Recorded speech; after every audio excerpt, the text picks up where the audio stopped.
কিছু কথা আছে ভাই আপনার কাছে। জি, আপনার আগে পরিচয়টা একটু বলবেন। আমার নাম হচ্ছে নুসরাত জাহান। আমি হচ্ছে ইংলিশ মিডিয়াম স্কুলের ও লেভেলসে পড়াচ্ছি কোথায়? বসুন্ধরাতে। ভোটার ওইখানে? জি, আমি ওইখানে, ও এখানকার। আপনি এখানে? আমার হাজব্যান্ড হচ্ছে। ভালো আছেন বড় ভাই? আপনি কি বুয়েটে পড়ছেন? না, আমি বইটা পড়ে স্টেজে পড়েছি।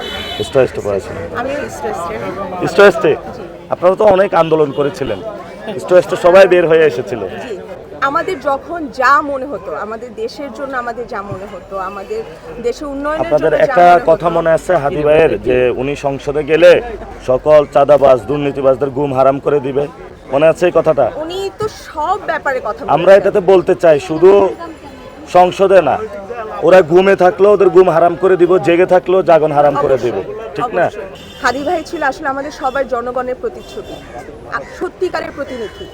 আপনি এখন এখানে আছেন, খুব মন থেকে দোয়া করব এবং আশা করব হাদি ভাইয়ের প্রতিচ্ছবি যেন আমরা আপনার মাধ্যমে দেখতে পারি। অনেক বাধা আসবে, অনেক বিপত্তি আসবে। হাদি ভাই কিন্তু পদে পদে হচ্ছে বিপত্তির মধ্যে ছিল, কিন্তু ওনাকে আমরা কেন ভালোবাসি? আপনারা সবাই ছিল, কিন্তু উনি একা আলাদা করে কেন হচ্ছে সবার এসেছে? মনের কথাটা বলতো। ওনার মনের কথা, ওনার ভিতরের যে স্পিরিট, সেটা আসলে আমরা এখন চাই আপনার মধ্যে আসে। ইনশাআল্লাহ। হ্যাঁ,